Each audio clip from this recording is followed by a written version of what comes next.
Sud Radio, le 10h midi, les médias. L'invité du jour. L'invité du jour, c'est Michel Simès. Bonjour Michel Simès. Bonjour. Merci d'avoir pris le temps de venir nous voir parce que vous êtes un homme très occupé. Oh bah c'est la moindre des choses quand même, j'aurais tout annulé pour venir. Ça ne sortira pas d'ici, c'est le titre de votre émission hebdomadaire désormais. Ça revient, ça s'en va et ça revient. Vous aviez fait un pilote, enfin c'était pas un pilote, 2 émissions test à l'automne. Et puis France Télévisions a pris le temps de la réflexion. C'est moins qu'on puisse dire. Ils ont regardé les audiences déjà et ils se sont dit tiens, oulala, qu'est-ce qui se passe? Bah oui, donc cette émission qui est une sorte d'ovni quand même, il faut le dire, dans le paysage audiovisuel, vous nous l'aviez proposé, présenté encore une fois à l'automne, ça a très bien marché. Rémi, un petit point audience, il n'a pas tout de suite, mais je peux vous dire, ça a fait autour un million et demi, c'est ça. Pourquoi il y a eu autant de décalage? Oh bah parce que on prend le temps de la réflexion et puis alors il y a plusieurs points. D'abord, je pense que vous avez, comme tout le monde, vu qu'on demandait à France Télévisions de faire des économies et non pas de dépenser. Que cette émission, je suis très content que vous disiez que c'est un ovni parce que c'est ce que j'espérais que ce soit. Ah bah c'est réussi parce que ça ressemble à rien d'autre. C'est pas un format, c'est pas non mais ça ressemble à quelque chose parce que rien d'autre. Je n'ai pas dit que ça ressemble à rien. Dans le monde entier, il n'y a pas un format. Non. Donc vous êtes médecin et vous recevez 3 patients dans votre consultation, 3 patients célèbres, Josiane Balasco, Jérôme Commandeur et Julie Gaillet ce soir.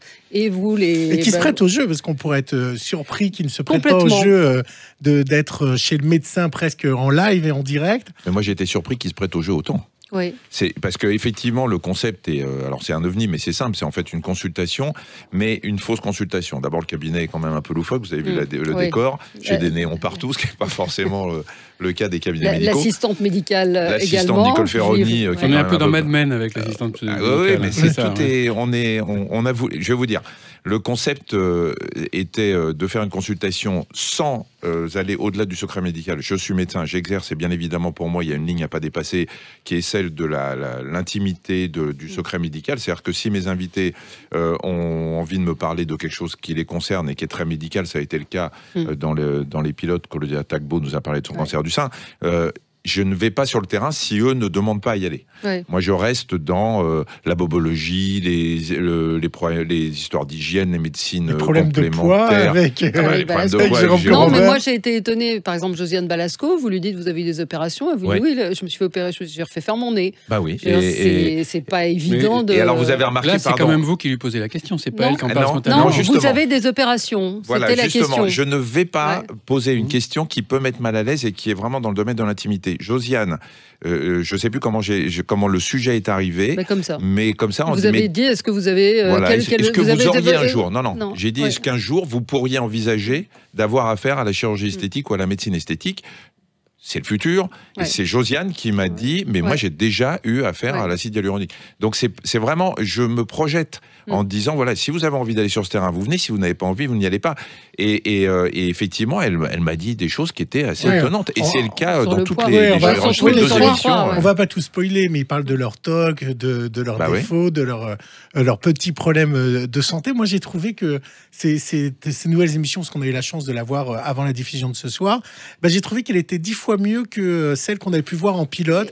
J'ai trouvé qu'il y avait plus de cohérence, que c'était plus fluide. Voilà, plus fluide. Beaucoup plus non, mais fluide. on a l'impression que vous vous amusez, que vous êtes moins stressé. Bon, déjà, je m'amuse et puis j'étais moins. Et je ne vous cache pas que les premières, j'étais un peu tendu quand même. Je sors de ma zone de confort. Moi, je suis médecin. Là, on est plus un peu dans le divertissement, vous etc. Avez fait beaucoup de choses quand même. Oui, mais même je sortais. Oui, mais c'était un nouveau concept et j'étais très tendu à la première.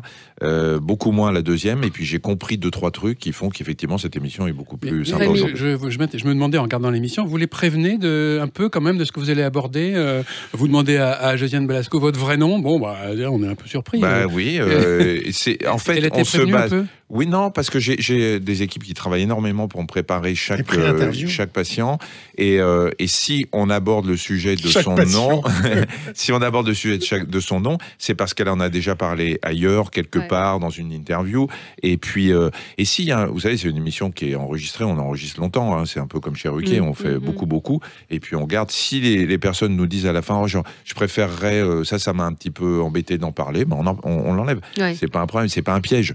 Et Josiane Balasco, elle nous a dit, Balaskovitch, bon, ben, voilà. Elle prend tout bien, toutes vos questions. Hein, c'est étonnant. L'âge, le poids, tout. Pas de problème. Mais c'est ça qui m'a, je vais vous dire, on espérait arriver à ça.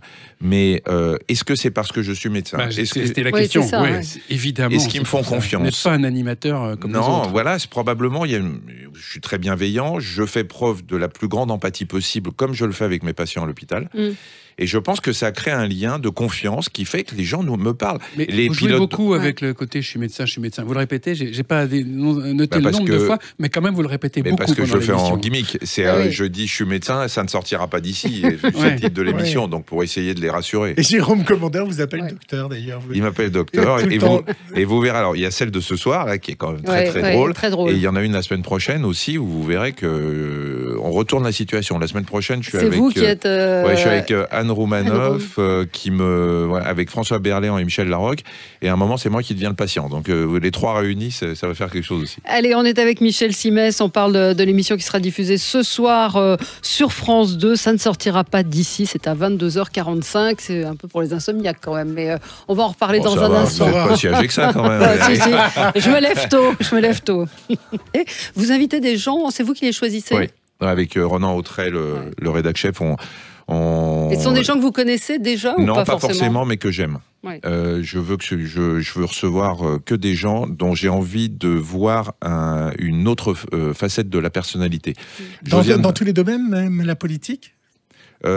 Parfois avec Julie forcément on se marre un petit peu, mais on cite jamais François Hollande. Vous avez vu pendant l'émission, c'est un tour de passe-passe. C'est quoi, c'est un deal avec elle? Non, pas du tout. Non, il n'y a aucun deal. C'est moi, je pense qu'elle en a marre, enfin elle l'a dit même, elle en a marre qu'on lui parle uniquement de son compagnon, donc on ne pouvait pas ne pas en parler. Ça nous a permis de faire un test, vous avez vu, de latéralité, mais c'est pas, non, je cherche, moi pour répondre à votre question Valérie, je veux inviter des gens à qui j'ai envie de parler, à qui j'ai envie avec qui j'ai envie de savoir un peu plus que ce que l'on connaît d'eux.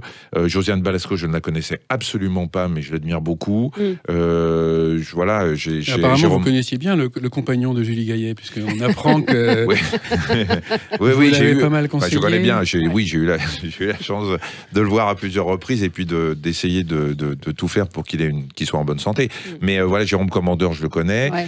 Alors, en même temps, c'est compliqué parce qu'il y a parfois une bonne complicité qu'il faut qu'on voit à la télé, et puis en même temps, il ne faut pas qu'on soit dans le private, donc il faut qu'on... Voilà, il y a une distance, et puis c'est pour ça que je répète sans arrêt que je suis médecin, parce qu'il faut aussi garder une distance de médecin à patient. Alors moi, je suis un petit peu inquiète quand même. Ça ne dérange pas les autres médecins, juste comme ça, parce qu'on sait que là-dessus, le Conseil de l'Ordre, il est très très sourcilleux. Non, le Conseil de l'Ordre me pose aucun problème, ça dérange ceux qui aimeraient être à ma place. Oui, j'ai certains confrères qui m'ont démoli après la première émission, parce qu'ils aimeraient bien faire ce que je fais, mais bon, c'est la jalousie, c'est pas grave. Mais pas le Conseil de l'Ordre? Non, rien.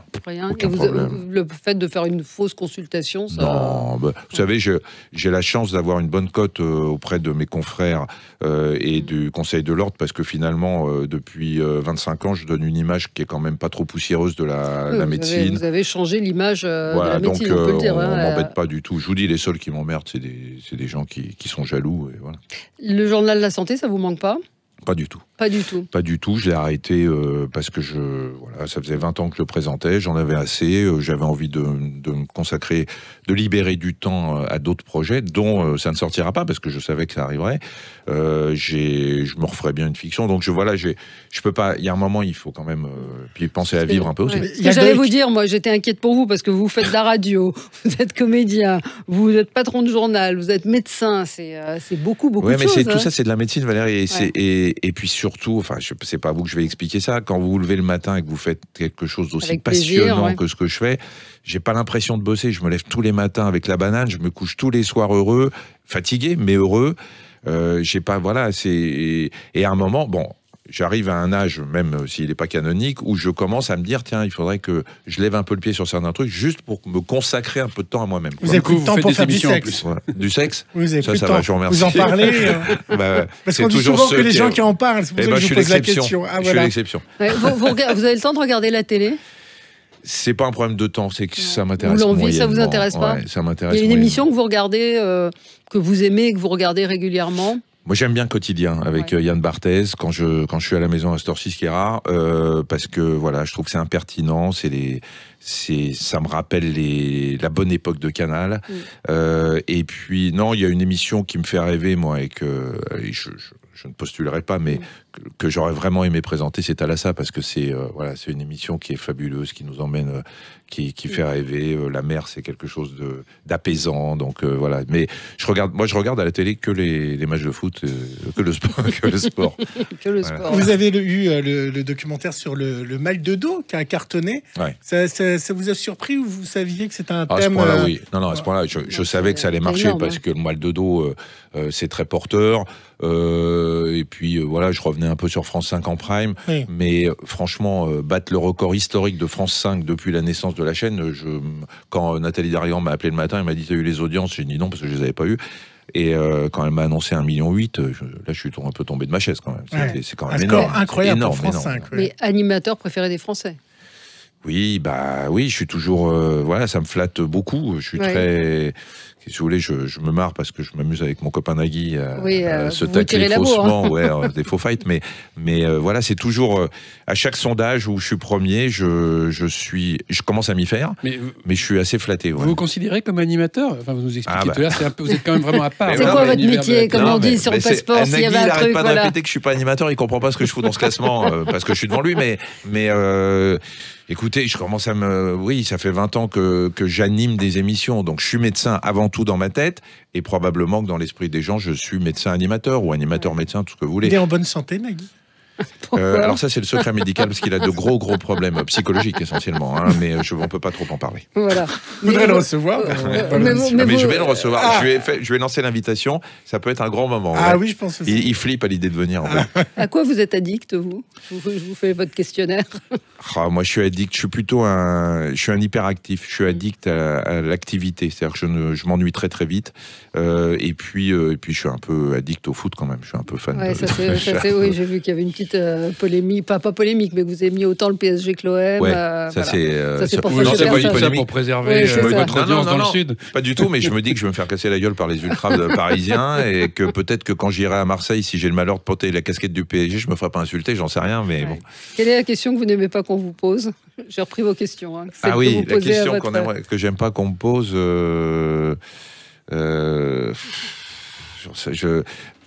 franchement, alors là, je sais pas quoi vous répondre. Ça doit pas être facile de la part de mes invités. Est-ce que vous êtes vraiment médecin? Ça m'arrive de temps en temps. Ça me gonfle un peu, parce que depuis le temps, quand même. Ah ouais, il y a des gens qui vous posent cette question-là. Ou vous qui êtes ORL, vous en connaissez un bon? Ça, c'est salaud. Les gens qui vous posent cette question, c'est vraiment... contre quoi vous aimeriez être immunisé? J'aimerais contre la violence qu'il y a en ce moment. Je trouve que j'ai du mal à voir tout ça calmement, et j'aimerais bien être immunisé et me dire que je m'en fous, mais c'est pas possible. Parce que ça vous met en colère? Oui, ça devient dingue. Enfin, je veux dire, il y a un moment, il faut que ça s'arrête. Il faut arrêter les manifs, il faut interdire les manifs. On va me traiter de censeur et de liberticide, mais là, il y a un moment, c'est plus possible, quoi. Rémi?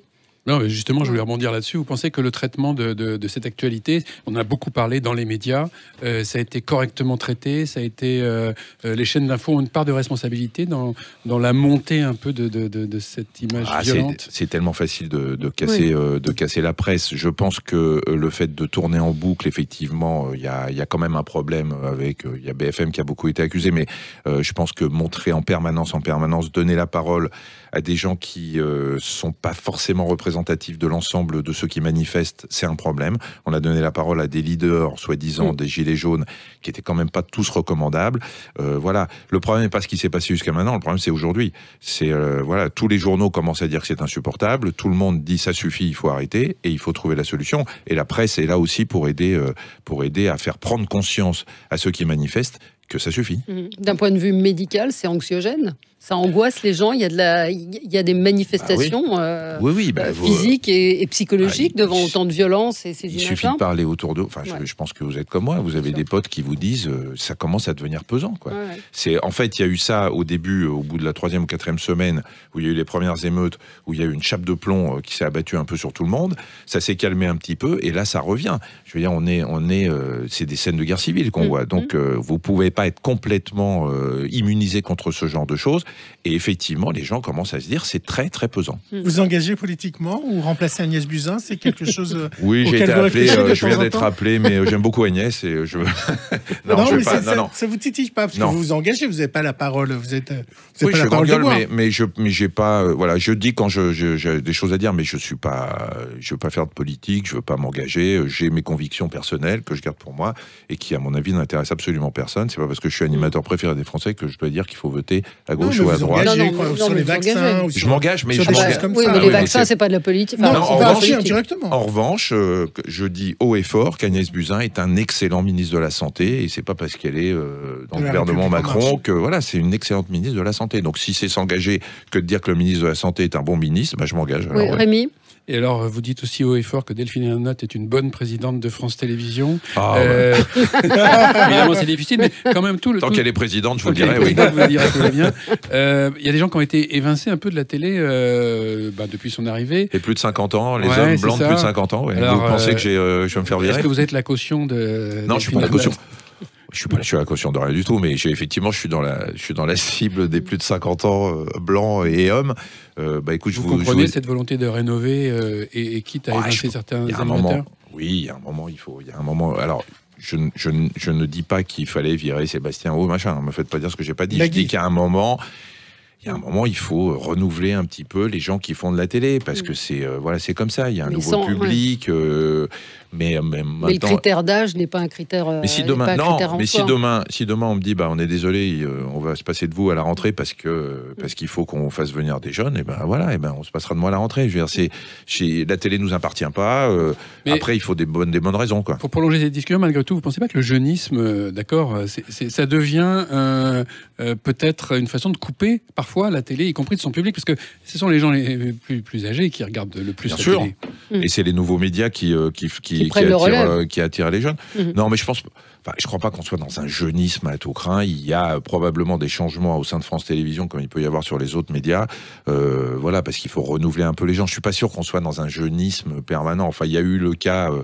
il y a quelques années avec des présentateurs qui ont été virés et puis qui sont revenus en courant. Mais il faut pas... Je crois pas qu'on soit dans du jeunisme. Enfin, en tout cas, moi, je me sens pas vieux, si c'est la question que vous me posez. Il y a combien d'émissions de prévues? Parce que c'est 8 émissions. Il y a 8 émissions jusqu'à fin mai. Et puis après, vous savez, c'est on va regarder les audiences. Oui, on va regarder les audiences. Et puis après, où je serai en septembre, j'en sais rien. Moi, tous les ans, c'est pareil. C'est une négociation. Vous êtes très sollicité à chaque fois? Il y a un mercato. Je suis pas mal sollicité. Ouais.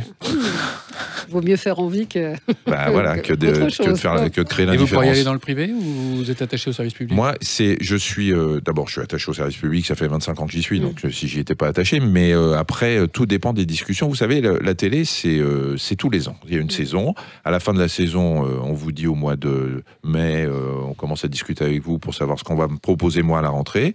J'ai des exigences aussi. On va voir les audiences de Ça sortira pas. J'ai d'autres choses en vue. Et puis je verrai ce que je fais à la rentrée. Si à la rentrée France Télévisions me propose pas des choses qui sont en accord avec ce que j'ai envie de faire et que d'autres chaînes privées ou pas me demandent, j'irai discuter avec tout le monde. Vous avez été contacté par Cyril Hanouna qui essaye de recruter tout le monde? Vous cherchez à m'énerver là. Vous savez, j'ai dit récemment que Cyril Hanouna a dit qu'il me détestait. Je suis une obsession de leur émission et j'ai répondu que être détesté par Cyril Hanouna c'était plutôt rassurant et je le confirme. Bon, écoutez, ce soir, ça ne sortira pas d'ici, c'est ce qu'on vient de dire non plus. Vous pourrez prendre ma tension après l'émission. Ça ne sortira pas d'ici ce soir, 22h45. Franchement, un ovni, mais sympa, vraiment sympa. Merci beaucoup. Avec un bon moment, c'est très drôle. On va redire ce qu'on a dit, c'est-à-dire que les gens se confient à vous d'une manière assez incroyable, avec un naturel. Moi, je pensais que vous connaissiez... Ils sont ébahis par vos questions, mais avec le sourire, ils répondent. Avec le sourire, et puis c'est un nouveau concept, et puis c'est original. Et puis c'est original. On découvre des gens qu'on aime d'une autre façon. Vous allez voir Jérôme Commandeur comme vous ne l'avez jamais vu.